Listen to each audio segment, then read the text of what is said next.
Hello everyone, my self मधु यादव और आज हम पढ़ेंगे। हमारा एक चैप्टर चल रहा था माइक्रो ऑर्गेनिजम्स, फ्रेंड एंड फो, उसका नेक्स्ट लेक्चर। अभी तक हमने इस चैप्टर में पढ़ा था कि माइक्रो ऑर्गेनिजम्स की सभी कैटेगरी के बारे में, है ना। कौन कौन सी थी? वायरस, बैक्टीरिया, फंजाई, एल्गी और प्रोटोजोआ, ये सब हम पढ़ चुके हैं। और आज हम पढ़ेंगे कि इस चैप्टर का नाम ऐसा क्यों है ना, फ्रेंड एंड फो। नाम ऐसा क्यों है कि इसको फ्रेंड क्यों कह रहे हैं और फो क्यों कह रहे हैं। तो फ्रेंड यानी कि इसके हम पढ़ेंगे आज इम्पोर्टेंस, सभी के हम इम्पोर्टेंस पढ़ने वाले हैं आज। अगर है इम्पोर्टेंस तो उसके बाद में हम पढ़ेंगे उसके हार्मफुल इफेक्ट्स पढ़ेंगे। तो चलिए स्टार्ट करते हैं। सबसे पहले आते हैं इम्पोर्टेंस ऑफ बैक्टीरिया, क्योंकि बैक्टीरिया का काफ़ी इम्पोर्टेंस होता है किस किस रीज़न में। देखिए जैसे मेडिसिन में यूज़ करेंगे हम। मेडिसिन में भी क्या कर सकते हैं? एंटीबॉडीज़ बनाने में और वैक्सीन्स बनाने में। अगर आपको पता हो जो सबसे एंटीबॉडीज़ नहीं, एंटीबायोटिक्स, इसका नाम ऐसा क्यों है? एंटी मतलब अगेंस्ट, बायो मतलब लाइफ। तो ये वो उन ऑर्गेनिजम्स की लाइफ के अगेंस्ट काम करता है जो हार्मफुल हैं, लाइक जो पैथोजन है। तो पैथोजन वो होते हैं जो ऑर्गेनिजम्स किसी डिजीज़ को क्या करते हैं, करेंगे, उसे क्या बोलते हैं? पैथोजन। डिजीज कॉजिंग ऑर्गेनिजम्स को हम क्या बोलते हैं? पैथोजन बोलते हैं। तो एंटीबायोटिक बना सकते हैं काफ़ी। एग्जाम्पल भी दिया हुआ है, स्ट्रेप्टोमाइसिस, ओरेमाइसिन और क्लोरोमाइसिन, ये सारे क्या हैं? एंटीबायोटिक्स हैं। और इसके अलावा हमने एक पहली भी पढ़ी थी, सबसे पहली एंटीबायोटिक, लेकिन वो फंजाई की थी, तो फंजाई में पढ़ेंगे वो। ये बैक्टीरिया की बात कर रहे हैं। वैक्सीन जो है, वैक्सीन क्या होती है? वैक्सीन हम उस केस में बनाते हैं जब मतलब पर्टिकुलर किसी डिजीज़ के लिए हमने क्या किया है, वैक्सीन में जो एंटीबॉडीज़ होती हैं, एंटीबॉडीज़ को बना करके हमने क्या कर दिया है? इंजेक्ट कर दिया है पेशेंट की बॉडी में। अब एंटीबॉडीज़ क्या होती है? मान लीजिए कोई पैथोजन है, वो अपने साथ में, ये पैथोजन है ना, और ये पैथोजन अपने साथ में क्या लेकर के आएगा? एंटीजेंस। क्या लेकर के आएगा? एंटीजेंस लेकर के आएगा। इन एंटीजेंस के खिलाफ आपकी जो बॉडी है वो क्या करती है? बनाएगी एंटीबॉडीज़। क्या बनाएंगी? एंटीबॉडीज़ बनाएंगी। और उन एंटीबॉडीज़ का काम होता है इस एंटीजन को किल करना। ठीक है, इस तरीके से मान लो अगर ये क्या है, ये एंटीजन आया तो एंटीबॉडी इस तरीके से फिक्स हो जाएंगी और इसको क्या कर देंगी? किल कर देंगी। तो ये होता है वैक्सीन का काम। वैक्सीन में हम क्या करते हैं? पहले से बने बनाए एंटीबॉडीज़ जो है वो प्रोवाइड करवाए जाते हैं। ठीक है, सबकी वैक्सीन्स आपने सुनी होगी, बहुत सारी वैक्सीन्स के एग्जांपल सुने होंगे, जैसे BCG होता है ना, DPT होता है, तो ऐसी वैक्सीन है। और सबसे पहली जो वैक्सीन बनी थी वो स्मॉल पॉक्स के लिए बनी थी। सबसे फर्स्ट वाली किसके लिए बनी थी? स्मॉल पॉक्स के लिए बनी थी। और बनाई किसने थी? एडवर्ड जेनर ने। किसने बनाई थी? एडवर्ड जेनर ने बनाई थी। एग्रीकल्चर में क्या है? Cleaning of environment. आपको पता होगा बैक्टीरिया क्या होते हैं? डिकम्पोजर्स होते हैं। बैक्टीरिया क्या होते हैं? डीकम्पोजर्स। और डीकम्पोजर्स ऐसे ऑर्गेनिजम्स होते हैं जो डेड एंड डिके मटेरियल को क्या करते हैं? खाते तो हैं, उनसे तो अपना न्यूट्रिशन लेते हैं, लेकिन बदले में क्या करते हैं? वो जो न्यूट्रिएंट है उनको रिसाइकल कर देते हैं सॉइल के अंदर। तो क्लीनिंग भी करते हैं और सॉइल की फर्टिलिटी भी क्या करते हैं? इंक्रीज कर देते हैं। तो ये होते हैं cleaning of environment. Nitrogen cycle आपने सुना होगा। क्या होता है नाइट्रोजन साइकिल? तो बेसिकली होता ये है कि जो आपके एनवायरनमेंट में, यानी कि एटमॉस्फेरिक जो नाइट्रोजन होती है, एटमॉस्फेरिक नाइट्रोजन, वो होती है गैसियस फॉर्म में N2। ठीक है, यहाँ पर N के पास में क्या होता है? इस तरीके से ट्रिपल बॉन्ड से अटैच होता है। अभी ये एटमॉस्फेरिक नाइट्रोजन को डायरेक्टली प्लांट कंज्यूम नहीं कर सकता है। ठीक है, इसको वो किस फॉर्म में कंज्यूम करता है? नाइट्रेट की फॉर्म में कंज्यूम करता है, NO3-। ठीक, तो इस नाइट्रोजन को हमें नाइट्रेट तक चेंज करना है। इसी को क्या बोलते हैं? नाइट्रोजन फिक्सेशन, ताकि वो यूज़ कर सके। ठीक, तो सबसे पहले तो हम इसे चेंज करेंगे अमोनिया में। किस में चेंज करेंगे? अमोनिया में चेंज करेंगे। अब अमोनिया में चेंज कैसे करेंगे? अमोनिया होता क्या है? NH3। क्या होता है? NH3 होता है अमोनिया। ठीक है,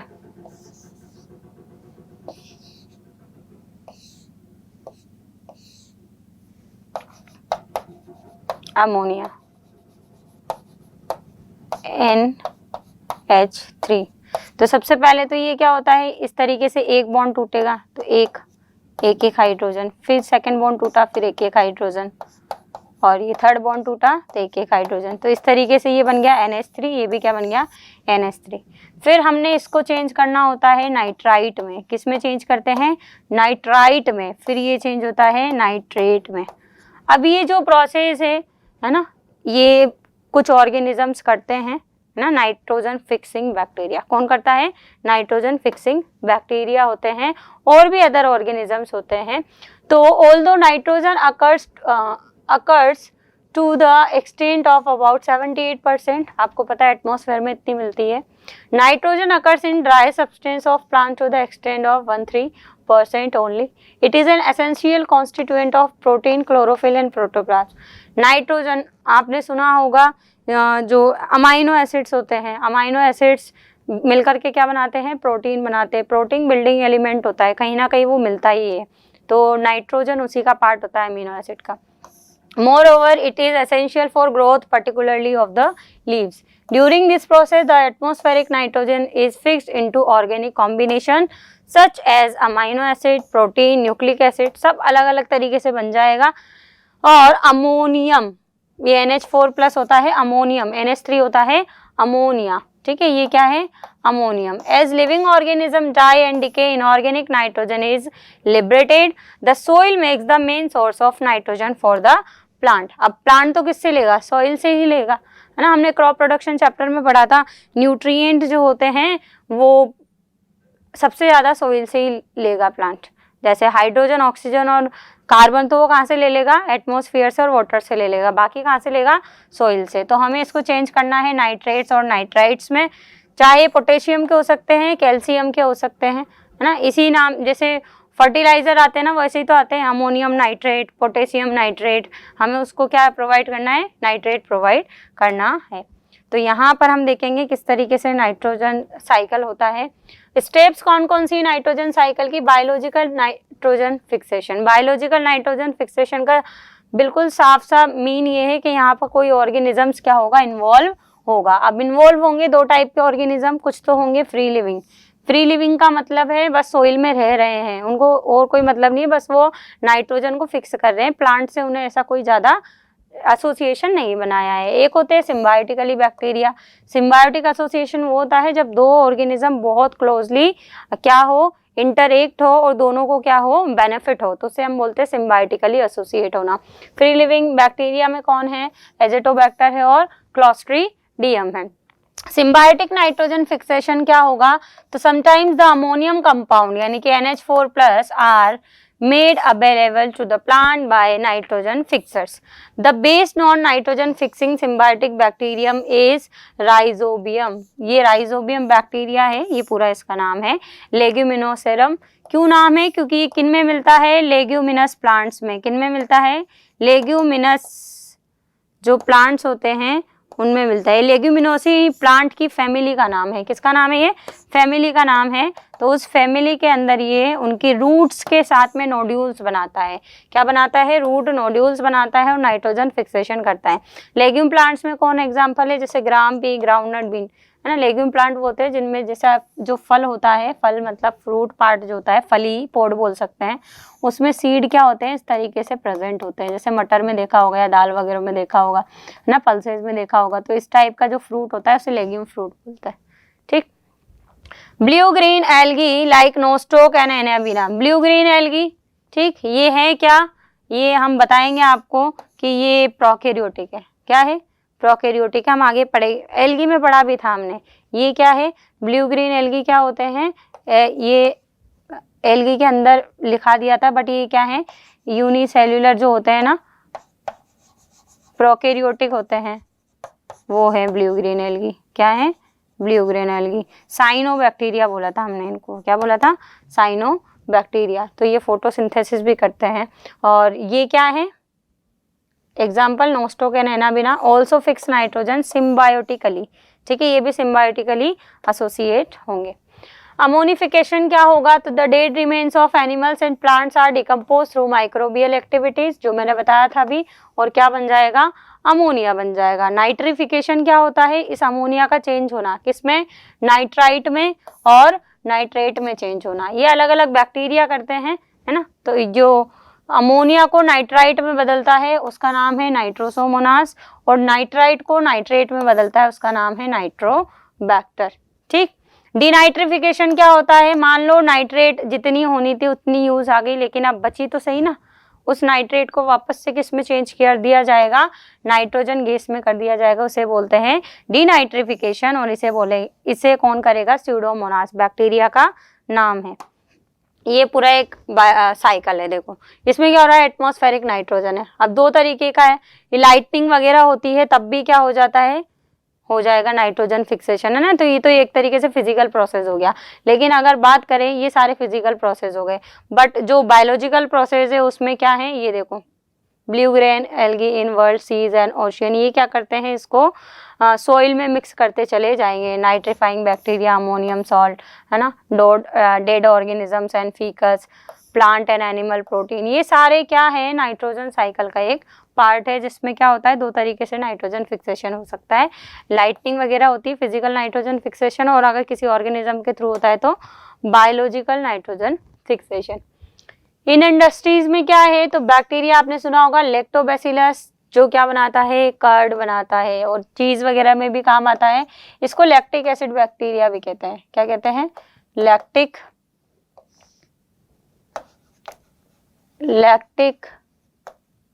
acid bacteria, LAB।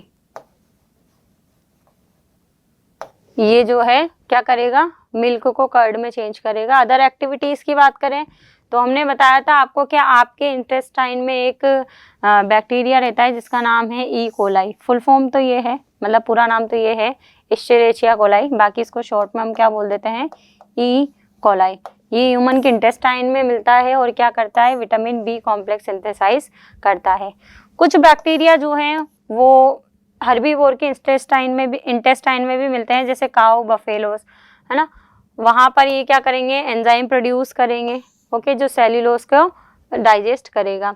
They help in sewage disposal, ठीक है, putrefaction, in incomplete decomposition of dead organic matter. तो यहाँ पर ये जो बैक्टीरिया है, बैक्टीरिया का काफ़ी होता है यूज, ठीक। तो सीवेज डिस्पोजल में भी हम इनका यूज कर रहे हैं। नेक्स्ट है फंजाई। तो फंजाई बताया था, एंटीबायोटिक सबसे पहले बनाई इससे थी, ठीक है, पेनिसिलियम नोटेटम एक फंजाई है। एग्रीकल्चर में क्या यूज है, सॉइल फर्टिलिटी भी बताया था, डिकम्पोजर होते हैं फंजाई और बैक्टीरिया, तो ये भी सॉइल की फर्टिलिटी इंक्रीज करेगा। Break down products of decomposition then escape into the air and the soil, तो सोइल के अंदर रिसाइकल भी करता है ताकि सोइल के अंदर जो न्यूट्रिएंट्स हैं उनकी कमी ना हो। The soil then becomes enrich and fertile. Industry में ईस्ट बताया था मैंने, यूनिसेल्युलर ईस्ट है। ईस्ट क्या होता है, यूनिसेल्युलर होता है, और ईस्ट का हम दो तरीके से यूज़ करते हैं, एक तो हम बेकरी में यूज़ करते हैं और एक अल्कोहल प्रोडक्शन में यूज़ करते हैं। तो अल्कोहल प्रोडक्शन में करते हैं उसको बोलते हैं ब्रीवरी, ठीक है, ब्रीवर्स ईस्ट बोलते हैं, और बेकरी में बोलते हैं तो बेकर्स ईस्ट बोलते हैं। क्या बोलते हैं, बेकर्स ईस्ट बोलते हैं। तो जैसे ये क्या है, ग्लूकोज, फर्मेंटेशन प्रोसेस है, दिस प्रोसेस इज फर्मेंटेशन, ये इस प्रोसेस को क्या बोलते हैं, फर्मेंटेशन। आपने सुना होगा कि जो कुछ शुगर कंटेंट होता है उनके पास में, उसे क्या करते हैं, एक बड़े से कंटेनर में डालकर बिना उसको ऑक्सीजन गैस सप्लाई करते हुए उसको क्या करते हैं, सड़ाते हैं, है ना, जनरली। तो उस प्रोसेस को ही क्या बोलते हैं, फर्मेंटेशन। इससे क्या बनता है, अल्कोहल। ये क्या है, अल्कोहल है, इसका नाम एथेनॉल होता है तो एक अल्कोहल, बट नाम क्या है इसका, इथेनॉल, ठीक। एथाइल अल्कोहल भी बोल सकते हैं या इथेनॉल भी बोल सकते हैं, एथाइल अल्कोहल या इथेनॉल। C2H5OH, यहाँ पर बहुत कम एनर्जी बनती है, वो बात अलग है, आप इसको रेस्पिरेशन में पढ़ते हैं, एनारोबिक रेस्पिरेशन के अंदर। तो ब्रीवर्स ईस्ट उनको बोलते हैं जिनका यूज़ किया जाएगा अल्कोहल प्रोडक्शन में, और बेकर्स ईस्ट उनको बोलते हैं जिसका यूज़ किया जाता है बेकरी में ब्रेड वगैरह बनाने में। वो जो स्पॉन्ज वहाँ पर आता है वो किसकी वजह से आता है, ईस्ट की वजह से आता है। ईस्ट का पूरा नाम जो नाम होता है, बायोलॉजिकल नेम या साइंटिफिक नेम, वो होता है सेकेरोमाइसिस सेरेविसी। क्या नाम होता है, सेकेरोमाइसिस सेरेविसी उसका नाम है। और इडली डोसा बनाने में जो ईस्ट पाउडर मिलाते हैं ना, वो इसीलिए मिलाते हैं ताकि वो स्पॉन्जी हो जाए। क्या हो जाए? स्पॉन्जी हो जाए। तो ये फर्मेंटेशन यही प्रोसेस है जो भी बताया मैंने। Louis Pasteur discovered fermentation. ये एक एनारोबिक रेस्पिरेशन है। कौन सा respiration? Anaerobic respiration. Anaerobic respiration का मतलब होता है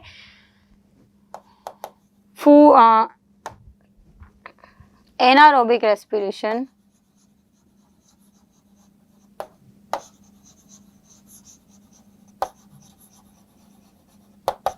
ये होता है जो फूड होता है, ब्रेकडाउन ऑफ फूड या oxidation of food, breakdown of food. अब फूड क्या हो सकता है? जैसे ग्लूकोज, जैसे क्या हो गया? ग्लूकोज हो गया, शुगर हो गया, ठीक है, in the absence of oxygen. Oxygen का यूज नहीं करना है और बिना ऑक्सीजन के क्या करना है? फूड को तोड़ना है। तो यहाँ पर बहुत लेस एनर्जी बनती है और CO2 और साथ में डिफरेंट प्रोडक्ट बनते हैं, ठीक। उनमें से एक एग्जांपल है फर्मेंटेशन, जिसमें अल्कोहल बनती है। क्या बनती है? फर्मेंटेशन में अल्कोहल बनती है। इसे हम एल्कोहलिक फर्मेंटेशन भी कहते हैं। क्या कहते हैं? एल्कोहलिक फर्मेंटेशन भी कहते हैं। तो लुई पास्चर ने सबसे पहले इसको डिस्कवर किया है। फूड में तो इडली डोसा में जो हम डो में मिक्स करते हैं, है ना, स्पॉन्जी बनाने के लिए, तो ईस्ट पाउडर मिलता भी है मार्केट में। इम्पोर्टेंस ऑफ एल्गी, तो बहुत सारी जगह पर एल्गी का यूज़ होता है। जैसे कई एल्गी एडिबल होते हैं, है ना, और कई जगह खाए भी जाते हैं। तो सबसे पहले पढ़ते हैं मेडिसिन में, तो एंटीबायोटिक बनाने में यूज़ किया जाएगा। जैसे कि क्लोरेला जो एल्गी है, ठीक है, उससे जो एंटीबायोटिक बनाई उसका नाम क्या होगा? क्लोरेलिन। क्या होगा? क्लोरेलिन। एग्रीकल्चर में मैन्योर बनाने में, ठीक, many of seaweeds are directly added to the agricultural feed as manure because they are rich in nitrogen and potassium. Nitrogen fixation अभी पढ़ा था कि नोस्टोक एंड एनामिना। हालांकि ये ब्लू ग्रीन एल्गी हैं क्या? साइनोबैक्टीरिया है। इनको हम, है ना, बैक्टीरिया के साथ में रखते हैं। किस टाइप के बैक्टीरिया हैं ये? साइनोबैक्टीरिया। और एल्गी जो है उनको हम प्लांट्स में रखते हैं। किस किंगडम में रखते हैं? प्लांट किंगडम में रखते हैं। बट हम यहाँ पर ब्लू ग्रीन एल्गी के बारे में पढ़ रहे हैं। नोस्टोक एनाबिना जो होते हैं ये नाइट्रोजन फिक्सेशन करेंगे, अभी पढ़ा था हमने। इंडस्ट्री में एगार या एल्जीन जो होता है ये रेड और ब्राउन एल्गी से क्या होता है? रेस्पेक्टिवली ऑब्टेन होता है। These are used in the preparation of medicine, food and cosmetic. Agar आपने सुना होगा, जेली सा जो सब्सटेंस होता है उसको क्या बोलते हैं? एगार बोलते हैं। कई जगह यूज़ किया जाता है। बायोटेक्नोलॉजी में इसका बहुत यूज़ किया जाता है मीडियम बनाने के लिए। किसी चीज़ को अगर एक्सट्रैक्ट करना हो तो उसको एगार के मीडियम में रख देते हैं। एज फूड एंड फॉडर, चारा और खाने में यूज़ किया जाएगा। जैसे रेड एल्गी है, एल्गा सिंगुलर है, एल्गी प्लूरल है। पोरफायरा जो है उसको डायरेक्टली चाइना जापान में खाया जाता है। Dry chondrus is used in pudding and jellies in island. अगर बात करें ग्रीन एल्गी क्लोरेला, तो very rich in protein and vitamin and it is potential source of food of human consumption. Green algae also used as food by fish which are in turn consumed as food by human being. तो कुल मिलाकर के, क्योंकि हमारी जो food chain है वो जुड़ी हुई होती है, तो फिश खाएंगी तो कहीं ना कहीं वो ह्यूमन तक पहुंच जाएगा। Importance of protozoa, importance of protozoa ज़्यादा नहीं है, बट क्या है देखिए, protozoa form an important link in aquatic food chain. They feed on algae and are food for other protist and small animals which in turn become food of other. कुल मिलाकर के जो फूड चेन होती है ना, food chain की शुरुआत लगभग सबसे छोटे ऑर्गेनिज्म से होती है, ठीक, प्लांट से होती है जनरली। तो फूड चेन में क्या होते हैं? प्रोड्यूसर्स होते हैं, और प्रोड्यूसर्स पर डिपेंड कौन होते हैं? कंज्यूमर होते हैं। प्रोड्यूसर को कौन खाते हैं? कंज्यूमर खाते हैं। तो वो होती है food chain. Protozoa decompose organic matter and thereby help in converting organic waste into simpler useful soil nutrients. Protozoa also exist in symbiotic association, ठीक, जैसे कि किसका है देख लीजिए। This association is usually beneficial to both the organism, zoochlorella and hydra. इन दोनों का क्या है? ये सिम्बायोटिक एसोसिएशन है। Some forms of protozoa help in the final degradation of waste and sewage. अधिकतर तो ये क्या होते हैं? हार्मफुल ही होते हैं। हमने पढ़ा भी था, बीमारियां करते हैं, है ना, पढ़ा था हमने लास्ट लेक्चर में, जैसे ट्रिपेनोसोमा था, प्लेज्मोडियम था, लेशमानिया, बहुत सारे होते हैं। Protozoa are used as research material for various biological activities. थोड़े बहुत यूज है, बाकी अधिकतर तो इसमें क्या है, बीमारी वाले जो ज़्यादा ऑर्गेनिज्म है वो मिलते हैं। अब नेक्स्ट लेक्चर में हम पढ़ेंगे कि हार्मफुल इफेक्ट्स क्या हैं। Thank you.